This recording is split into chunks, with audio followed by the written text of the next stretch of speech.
Well, good afternoon and welcome everyone to AURI Connects Webinar Wednesday, part of AURI Connects monthly online series featuring updates on the work that AURI is doing to foster long-term economic benefit for Minnesota through value-added agricultural products. First, I want to say thank you for your patience as we were having some and are still having some technical difficulties, but we believe we're ready for the presentation today. The AURI Connects program is hosted by the Agricultural Utilization Research Institute in Minnesota. This program aims to actively engage all participants in the food and ag industry to improve competitiveness of producers, businesses, and entrepreneurs through ongoing, purposeful connection of resources and partners along the value chain, and increased knowledge of opportunities, technologies, and trends. Remember that this event is being recorded and it is being archived and can be found at auri.org. Today, we will be hearing from Dr. George Annor and Dr. James Anderson, researchers from the University of Minnesota, who are engaged in a years-long study to investigate wheat variety and sourdough product analysis for anti-nutrient levels related to digestibility, pursuing three objectives: identifying variants of genetic markers for FODMAPs and ATI activity in ancient grains, exploration of fermentation as a technique to reduce FODMAPs and ATI, and establishing a pathway to implement research outcomes to industry. Remember, you are and will remain muted throughout the presentation, but we will be answering questions at the end of the presentation, so send us your questions through the Q&A portal, and we'll be asking those questions at the end of the presentation. And with that, Dr. Anderson and Dr. Annor, welcome to AURI Connects Webinar Wednesday. Thank you very much for the introduction. Can everyone hear me? Yes. Yes. So thank you once again for introduction. I'm George from the University of Minnesota, and Jim and I have been working on this project for a while now. So we are happy to present on some preliminary results today. And it's on wheat variety and sourdough product analysis for anti-nutrient levels related to digestibility. So bear with us, we're having some technical difficulties, so I would have to say next slide for the slide to advance. So next slide.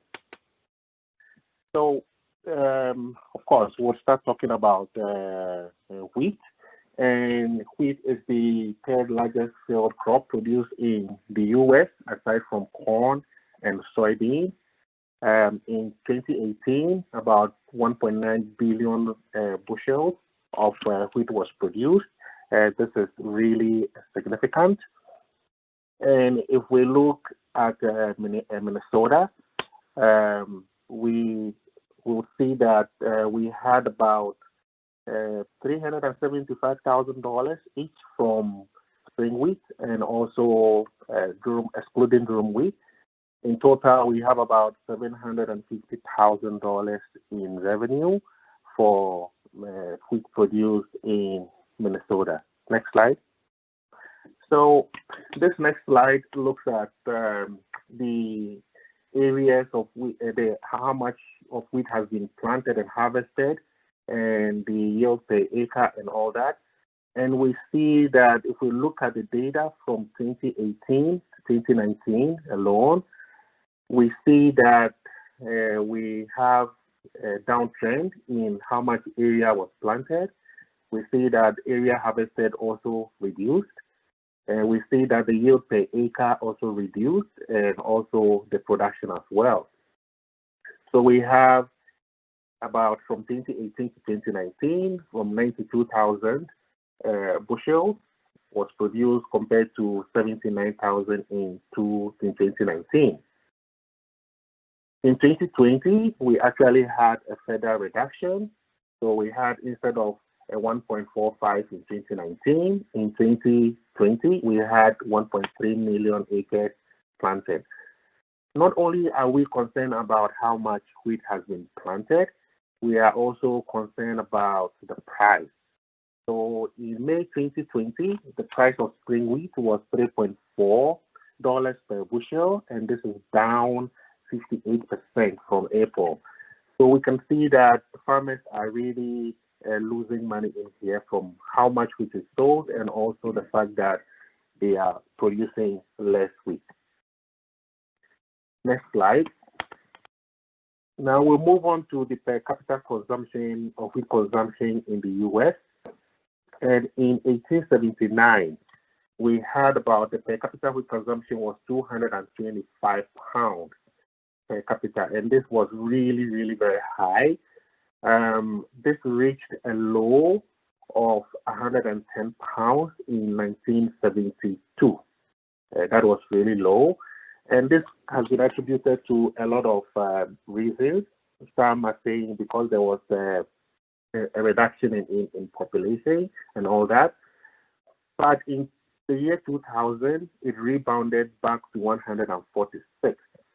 And this was good for the wheat industry because it allowed the industry to expand and also modernize. Now, that rebound was attributed to the fact that there was the popularization of flour-based products like pizza and also the advent of bread-making machines that actually helped to boost this per capita consumption of wheat. Next slide. Now, this slide shows the changes in the per capita consumption of wheat from the year 2000 to the year 2018. And we can see a consistent drop in the per capita consumption of wheat. This could be a little problematic. And we can see that in 2000, it was 146.3. And in 2018, it has dropped to 132.1. Now, if we look at the economic impact of this, we would see that from 1879 to about 2019 or 2018, we had lost about 93.2 pounds per capita of wheat. Now, if you multiply this by the population in the US, that is about 29 to 30 billion pounds of wheat that has been lost. So this is a huge amount. If you convert it to bushels, it's about 487,000 bushels of wheat lost. So it is important that we do something about this to reclaim some of that lost wheat production out there. And so this is a reason why this project is also very, very significant. Now, next slide. So why the decline? Why are we having a decline in production? Why are we having a decline in harvesting? Why are we having a decline, particularly in the per capita consumption of wheat? It could be attributed to a lot of reasons. One of it is the promotion of what we call fat diets. So these fat diets result in an increased, result in a very large number of the population kind of removing carbohydrates or starches from their diet. And some of these are the paleo diet, we have the keto diet, we have the whole 30 diet. So the paleo diet basically eliminates gluten. And if you eliminate gluten, it targets a lot product made from wheat. And we have the ketogenic diet. This is the high fat, low carbohydrate diet. So again, carbohydrates are being reduced, and these carbohydrates normally will come from cereal-based products. And if you look at the whole 30 diet, it's eating nothing but vegetables for about 30 days. So all of these, and we have the Mediterranean diet as well, all of these have negatively impacted how much wheat is consumed by the population. Next slide. And then apart from these fat diets, we also have celiac disease. Of course, celiac disease has, most of us probably know what celiac disease is. This is a systemic immune-mediated disorder that is triggered by dietary gluten. So people who consume gluten have issues where their intestines the lining of the intestines are damaged. Now, gluten is a protein found not only in wheat, it is also found in rye and products made from barley as well. Now, so the cause of this celiac disease in the gluten is the fraction of the gluten that are called gliadins, particularly the alpha gliadins. And so these have resulted in what I would say the demonization of wheat. People just do not want to deal with wheat. And gluten sensitivity is also very real as well. Next slide. So the next slide actually is showing the various cereals, wheat, barley, rye, and oats, and how toxic they are. And you can see that wheat is actually right at the top there. So people who have celiac disease will just avoid the use of wheat. Next slide. In addition to celiac disease, we also have what we call the non-allergy, non-celiac wheat sensitivity. And this is basically defined as mainly having abdominal issues or symptoms that is similar to what we get from celiac disease. But this is in people who do not have celiac disease or any wheat allergen. So they basically would react to the consumption of wheat, even if they are not celiac, right? So that is the non-allergy, non-celiac wheat sensitivity. Next slide. So this non-allergy, non-celiac wheat sensitivity is caused by many factors, two of which are what we call FODMAPs and amylase trypsin inhibitors. And FODMAPs is basically an acronym for fermentable oligosaccharides, disaccharides, monosaccharides, and polyols. It's a very long term, but I'll explain it in subsequent slides. And then we also have the amylase trypsin inhibitors. These are proteins that actually also cause issues, intestinal issues. Next slide. So what are FODMAPs? As I said, they are fermentable oligosaccharides, monosaccharides, and polyols. They are basically made up of fructose, lactose. So these are monosaccharides and disaccharides. So lactose is basically the sugar found in milk. And they are also made up of what we call fructooligosaccharides. So fructooligosaccharides are mainly short-chain fructose units. They are very common in onions, asparagus, garlic, banana, artichoke, for instance. And they also have the galacto-oligosaccharides. These are also oligosaccharides or small sugar units that are found mainly in legumes, so kidney peas, chickpeas, and these are the sugars that result in a lot of bloating when people eat some of these legumes. They also are made up of what we call polyols, and these polyols are sorbitol, mannitol. They are basically sugar alcohols. And if you eat a lot of these sugar-free chewing gums, we use a lot of these sugar alcohols as a sugar substitute. So they basically have very little calories, but they are still sweet. And if you eat a lot of these sugar-free chewing gums, you'll realize that it kind of gives a little bit of a laxative effect as well. Next slide. So FODMAPs are poorly absorbed in the small intestines, and because of that, they result in a lot of irritation of the intestines, mainly because they might be too big to go across the small intestines. And they are also osmotically active molecules. What it means is that they result in the absorption of water into your intestines, and this results in a lot of increasing in the liquidity of your intestines, so they give you that laxative effect. And the third characteristics of these FODMAPs are that they are rapidly fermented by bacteria.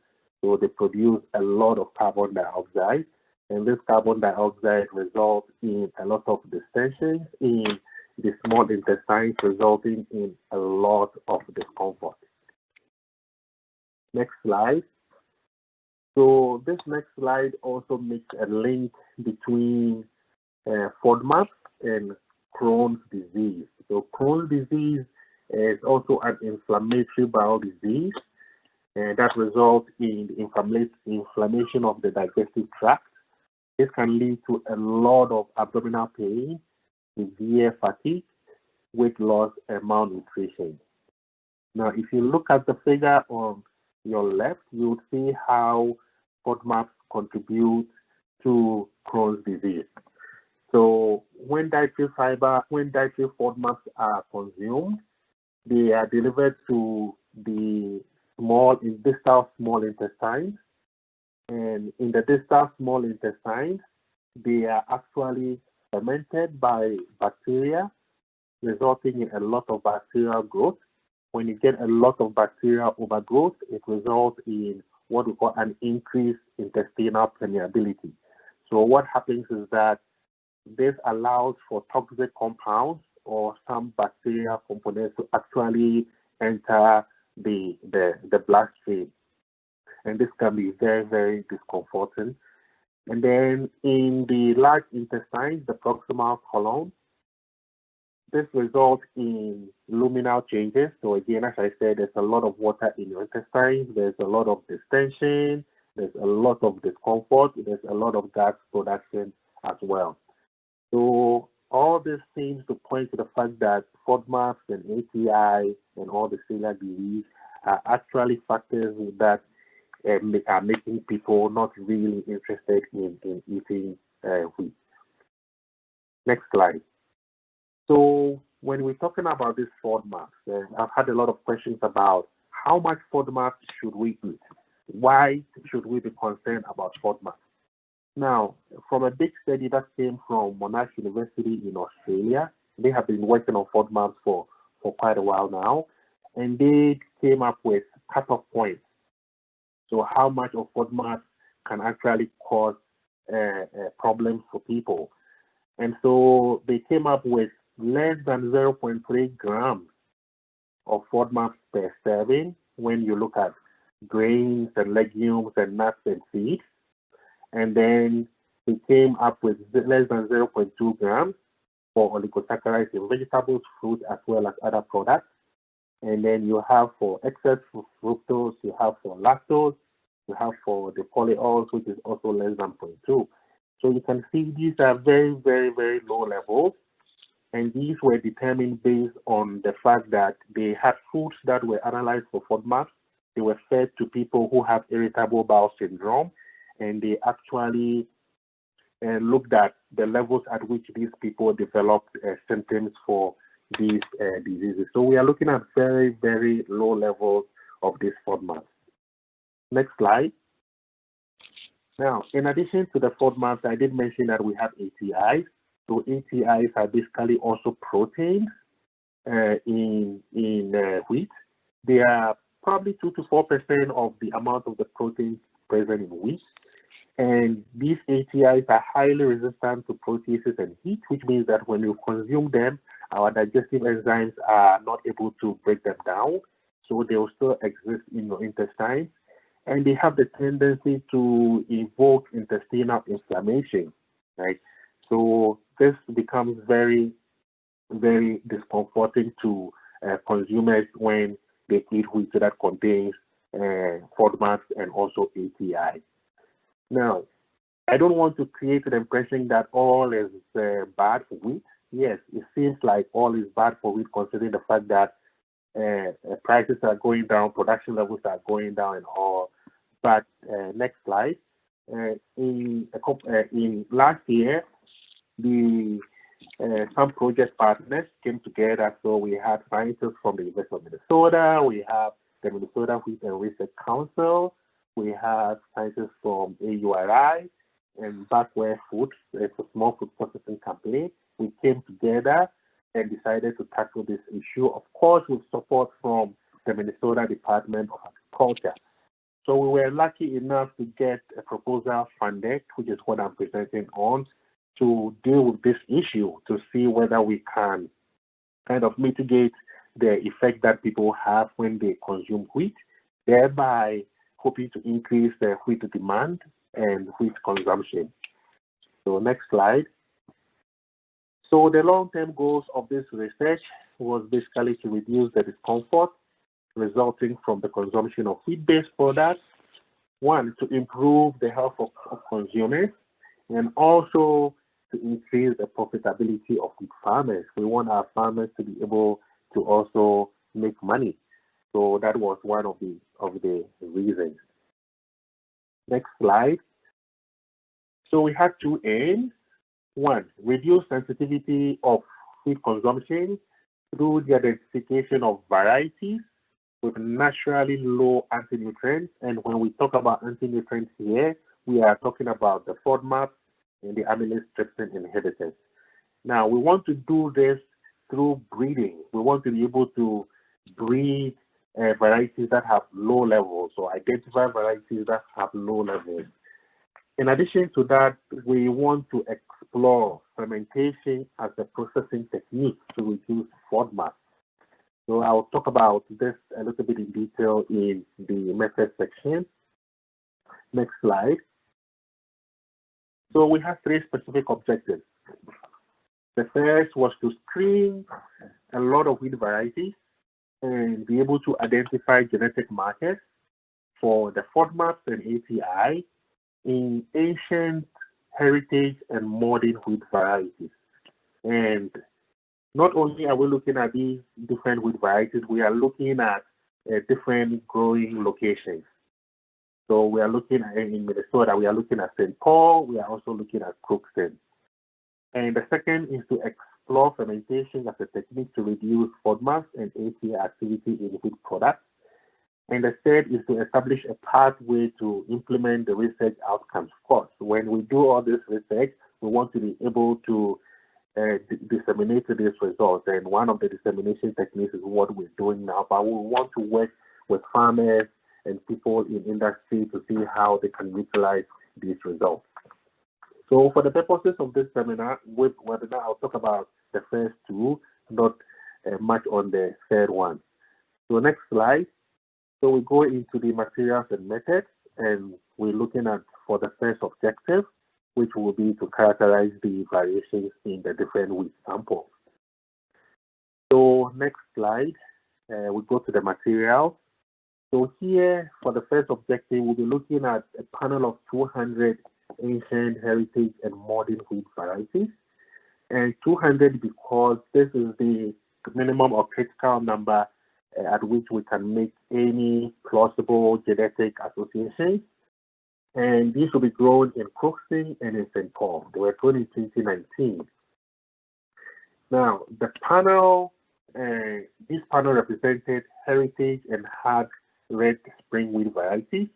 And this goes all the way back to the origins of the University of Minnesota breeding program as far back as 1895. So that is a long way back. And also regional breeding programs. Now, the plot on which these wheat will be grown would be treated with fungicide to avoid any issues with fungal pathogens. Next slide. And then the FODMAPs was determined or will be determined with high performance anionic exchange chromatographic system. So this allows us to identify minute quantities of these FODMAPs in these wheat varieties.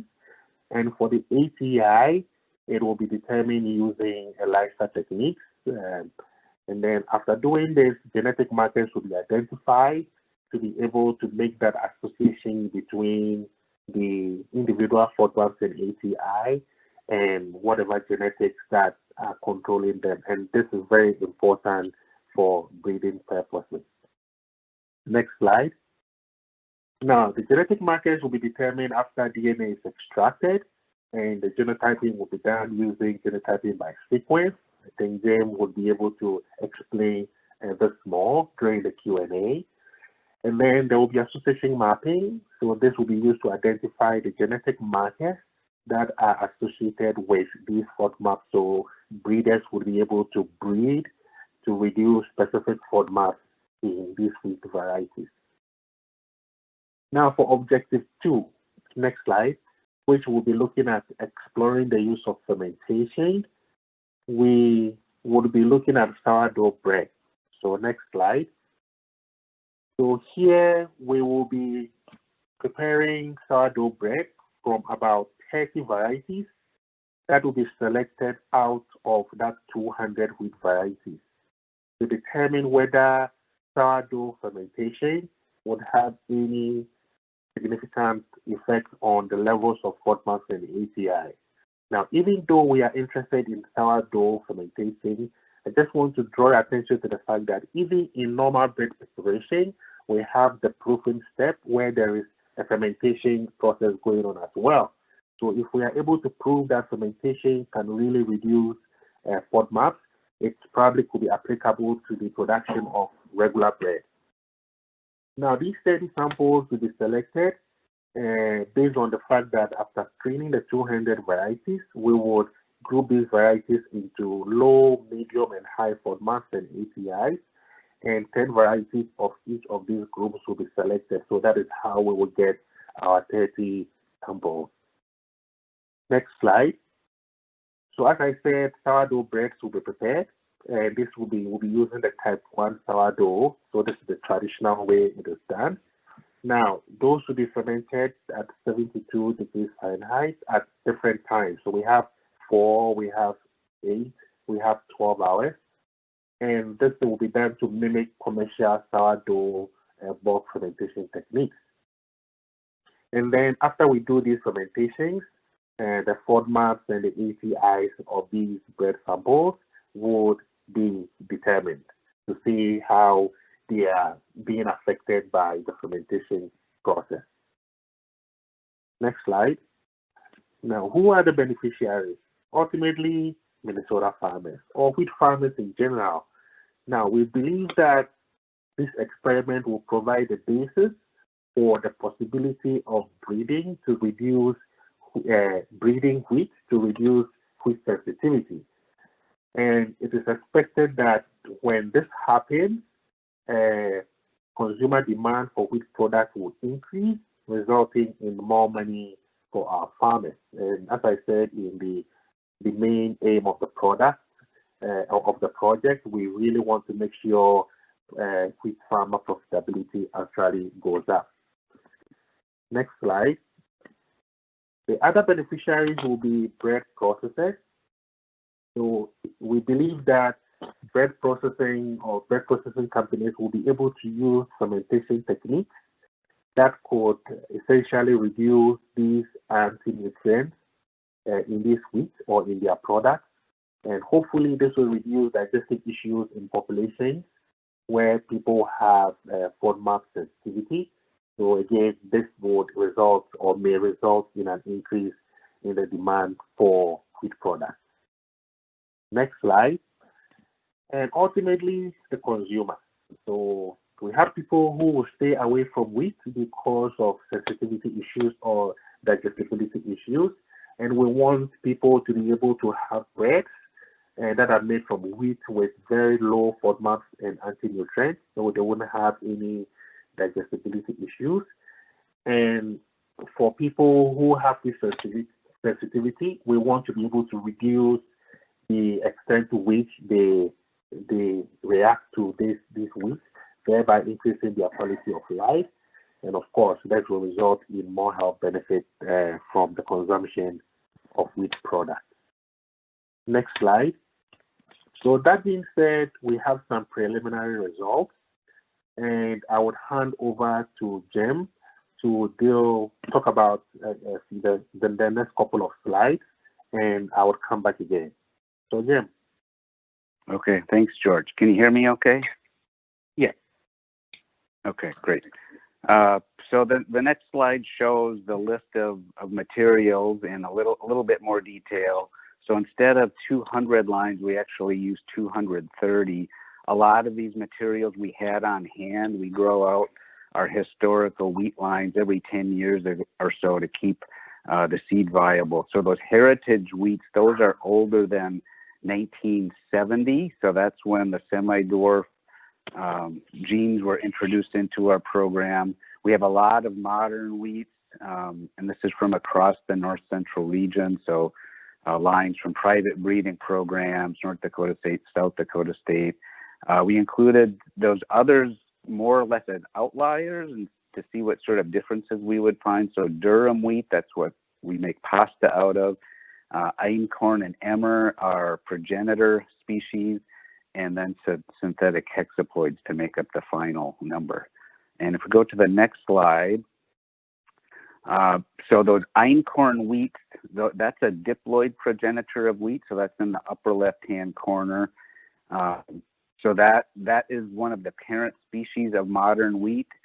It crossed on its own in nature about 10,000 years ago with the bee genome donor Agelop speltoides. That formed Triticum turgidum, which was emmer wheat or the progenitor of durum wheat, and that further crossed with another wild species, adding the D genome. So what we have, Triticum estivum or common wheat there at the bottom with 3 different genomes. So it's a genetically complex organism. So that's why we're looking at the FODMAPs and ATIs in these progenitor species as well to see what sort of variation we would find there. So next slide.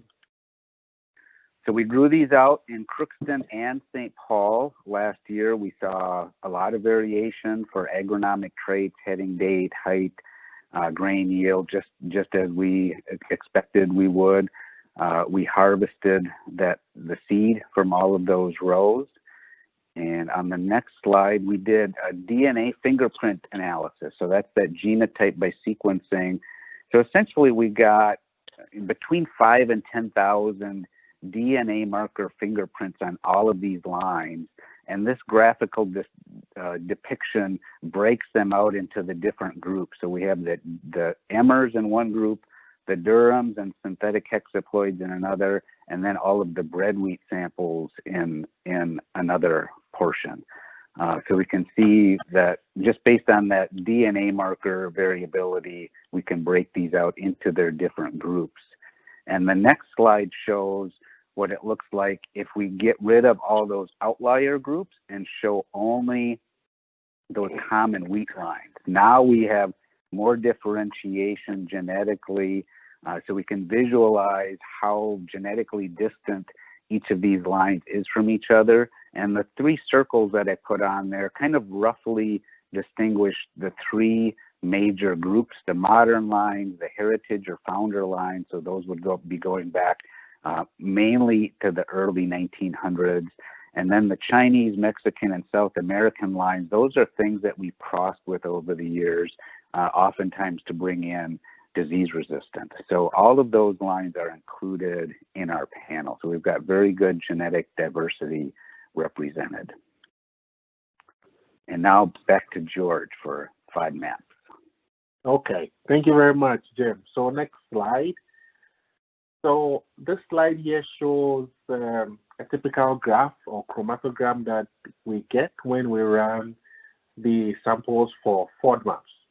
So you get this, and this is from the anionic exchange chromatographic system. So we basically would dissolve the samples in water. We try to extract these monosaccharides. Because they are monosaccharides, they are easily dissolved in water. We warm them a little bit to make sure that we get all of them dissolved. And we basically would clarify them with what we call Cares 1 and 2 to reduce the protein background that gets into the solution. And so we get a graph like this, and you can see that we have these peaks that have been identified as, so we have mannitol, glucose, fructose, sucrose, maltose, and then you have your fructans, which are from the DP 3, 4, 5, and then you have your DP 6 to 10. So we did not get any fructans with DPs that are more than 10. So these are all oligosaccharides, short chain glucose, short chain saccharides. Now, how did we identify this peak? So prior to running this, we actually bought pure standards of each of these sugars, and we actually ran them to identify what we call the elution time, so the time they appear on the graphs. So based on that, we were able to identify these sugars. So you can see that there are some peaks that have not been identified. It is because we don't know what they are, and they are probably not FODMAPs or any of these oligosaccharides. So next slide. So this table here shows us the ranges and the means of the FODMAPs and fructans that we were able to measure. And again, this is still preliminary. This is basically the samples from Crookston. We are still running the samples from St. Paul. But if you look at this, you'll see that we have the means. I would like us to focus more on the ranges. So we have FODMAPs a range of 0.15 to 1.61, and this is in percent or gram per 100 gram. And they might look small, but I want you to take your mind back to the slide that I showed you about the levels of FODMAPs in our foods. We need less than 0.3 grams per serving. So if you're looking at the upper limits of these values here, you can see that it is easy to get to those 0.3 grams per serving. And for that level of 0.3 grams per serving, for bread, for instance, they use 2 slices of bread, which is about 42 grams. And for sure, people eat more than 2 slices of bread at a serving. So it is very easy for us to get to these levels. So we have our FODMAPs up to 1.61. We have our total fructose, that is from DP 310, up to about 1.37. We have raffinose, it's the galacto-oligosaccharides, and we had about 1.07. Raffinose normally comes with another sugar that we call stachiols. We did not see that in the wheat. And for polyols, we only found mannitol, and it was pretty low. Now, we have below the polyols, we have excess fructose. Why is this important? Now, it is known that if you have equal amount of fructose and glucose, you do not have any problem absorbing or utilizing fructose. Now, if you have more fructose than glucose, that is where you have an issue, and that is where it falls in the realm of FODMAPs, right? So the FODMAP value that you see for 0.15 to 1.63 was calculated based on the amount of excess fructose. So that is very important because you have more fructose than glucose. It is very difficult for some people or most people to absorb them. Now, down there on the table, you have other saccharides. You have sucrose, glucose, maltose. Those are not considered as FODMAPs, but they were needed to be able to get these values for FODMAPs. And even with these values, you can see they are pretty low. And maltose, for instance, is up to 1.07. That at least give an indication that the grains were not sprouted on the field before they were brought in for analysis. Next slide. So this slide here basically gives a graphical representation of the table that I just showed you with the ranges. And basically, it is allowing you to see the kind of variabilities that we have in these various indices. So you have excess fructose, not much of a variability, but total fructose, you have quite a bit of variability. So total fructose, we have the FODMAPs, and then we have the fructose that are less than 10% at 10 degree of polymerization. So degree of polymerization is basically the length of the chains of your fructose or your glucose in the polysaccharide. And these DP of less than 10 are what are known as the fructo-oligosaccharides. And DPs more than 10 are known as phenolates. So apart from the total fructose, the FODMAPs, and the fructose less than 10, we did not have much of a variability in the rest. The next one you see that has a lot more variability is the sucrose, but again, sucrose is not part of the FODMAP, so we won't worry too much about that. So what does this mean? Let's go to our next slide. So this slide here, sorry about if it's too small to see, but that is the best way I could get it. Now this slide here shows us or gives us an indication of an idea of the amount of FODMAPs in various food products. And this one is mainly, here you see it's mainly for, you see that for fruits and vegetables. So you have your okra, you have your peas, you have your peach. And if you look down there, you have onions. So onions have a lot of the fructo-oligosaccharides in there. So you have, and again, if you cross that 0.3, for fruits and vegetables, it's actually 0.2 grams per serving. So if you pass that 0.2 grams per serving, then it is considered a FODMAP, and it has the potential of giving digestive issues when they are consumed. Now let's go to the next slide. Now this next slide here looks at products more in the grain side.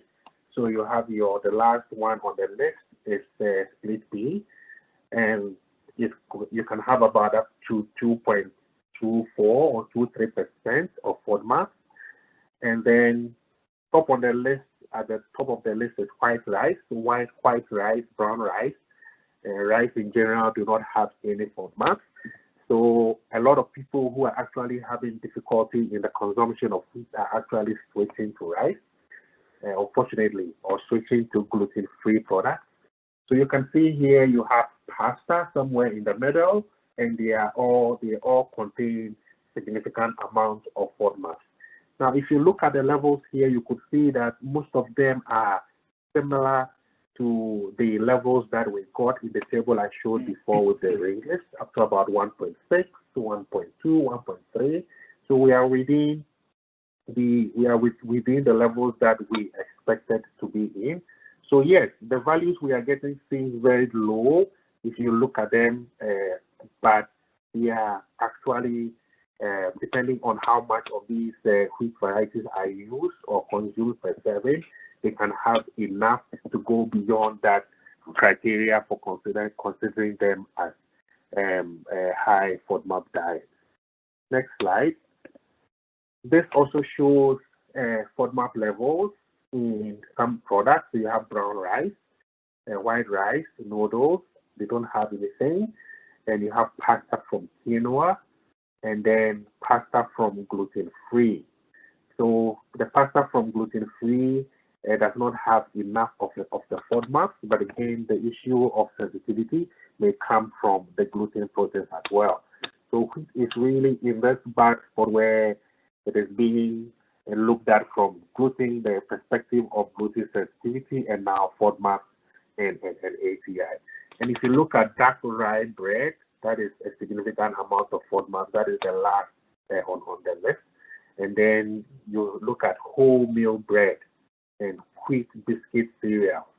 So these are all products that were analyzed in Australia, and I would say they probably will be similar to products in the US if they are looked at. So we have products that contain significant amounts of FODMAP that are made from cereal grains, particularly from wheat, that we should be concerned about. Next slide.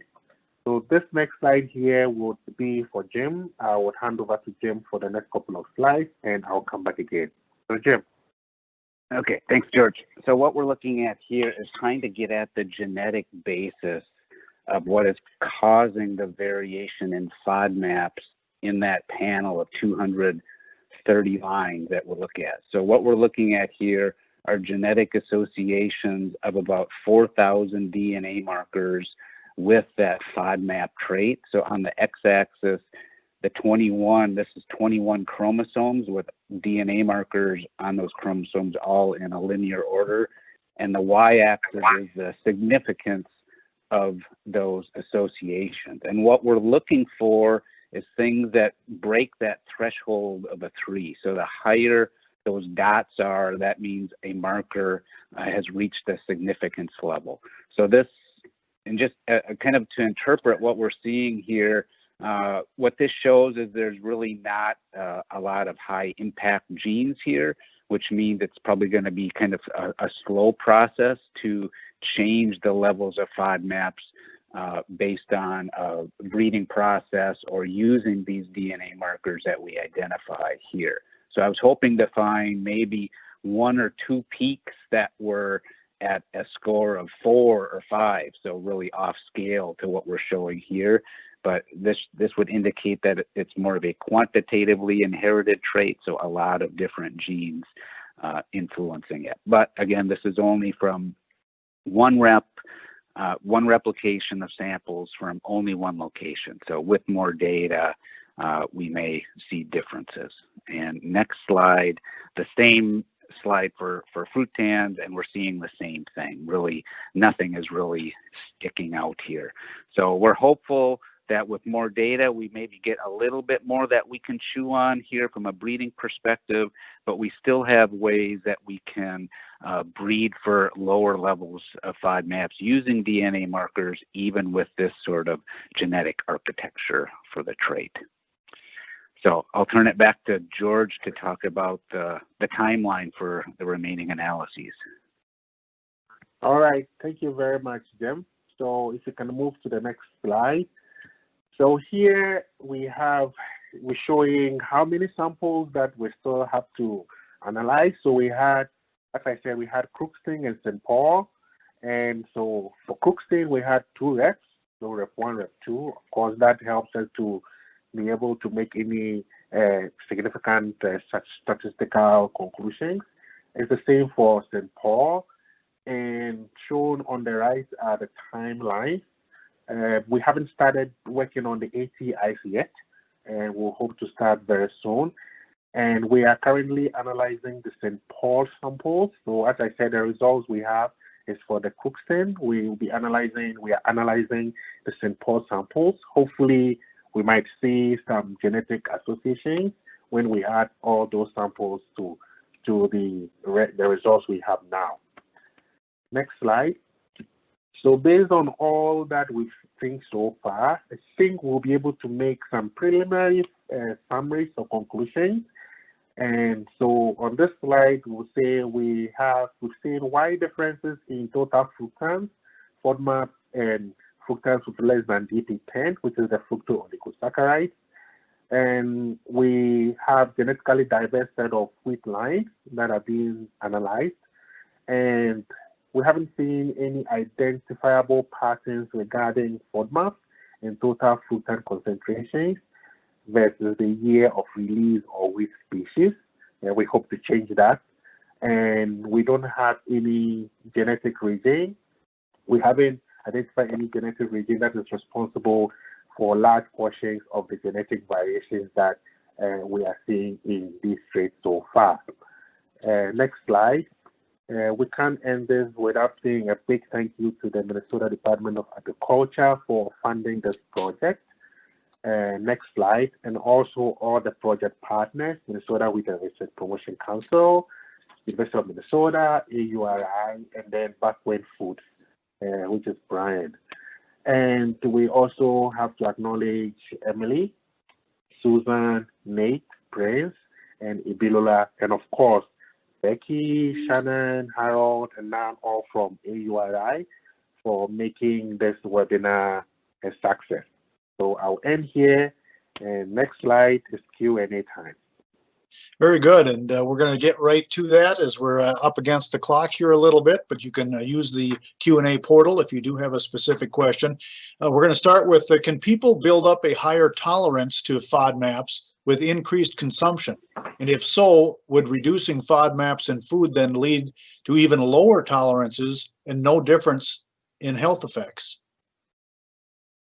Thank you for that question. I haven't seen any report that seems to suggest that. I mean, it is possible. From what we've seen so far, people, especially those with the irritable bowel syndrome, they tend to demonstrate or show the symptoms when they go past these levels that have been set up. Now, these levels were set up based on specific projects, and I would say it could vary from region to region or different populations. So this 0.3 was set up in Australia. So probably people in the US or in other parts of the world may have a higher tolerance to that.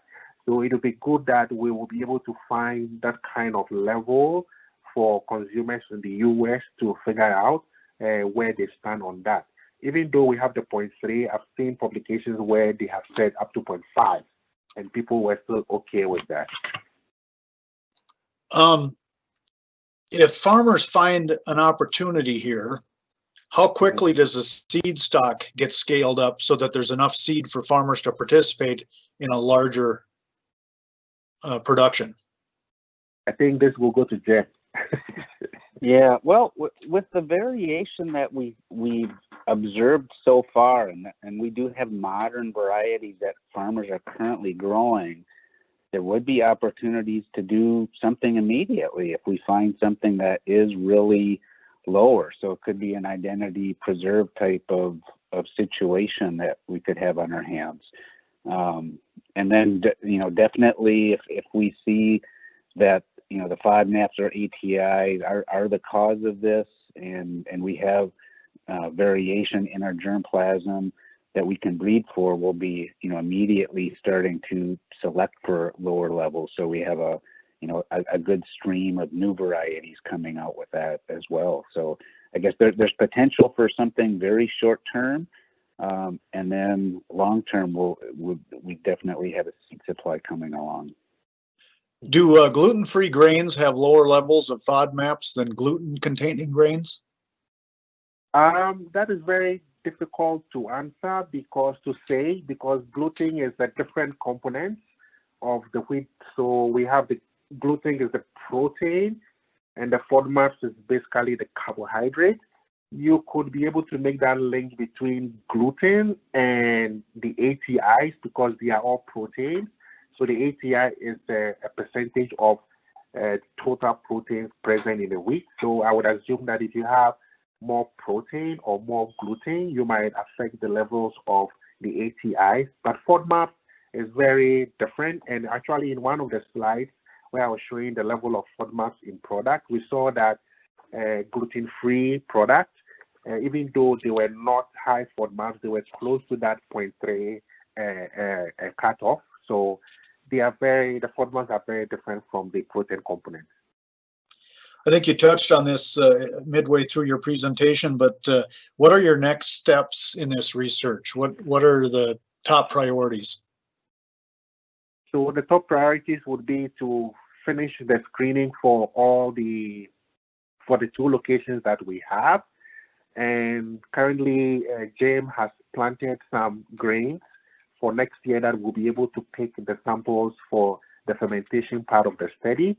And so hopefully when that is ready, we'll have enough data from the screening to be able to pinpoint high, low, and medium ATIs and FODMAP varieties.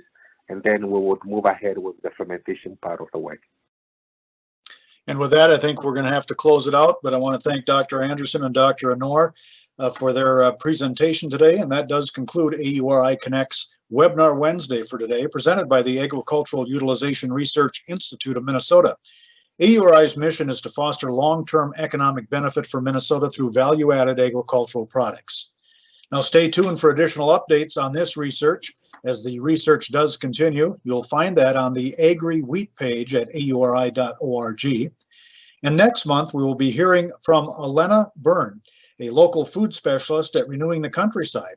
In that role, Elena works to facilitate growth for regional farm and food businesses through research, networking, and communications, including work with Feast, Local Foods Network, and the Artisan Grain Collaborative.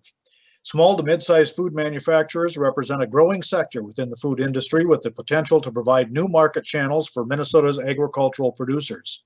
It's attractive to envision synergy that could evaluate both farms and food manufacturers. Farms could sell their product to these businesses, thus increasing sales and diversifying their market channels, while manufacturers could source ingredients from Minnesota with the advantage of having closer relationships with their suppliers, shortening supply chains, and adding to Minnesota's economy. While the idea sounds enticing, the feasibility of sourcing Minnesota-grown ingredients is often complex for food manufacturers based on a wide range of factors. And the study sought to understand challenges and identify gaps that deter local sourcing while gathering participants' ideas for potential solutions. So join us on August 12th from noon till 1. You can register right now at auri.org/webinar-Wednesday. We're interested in your feedback as well on our Webinar Wednesday, so please respond when we send you the evaluation sheets. Thank you for participating today, and remember, for more information on today's topic or any of the work AURI is involved with, you can go to auri.org. And then join us again on August 12th for another AURI Connects Webinar Wednesday.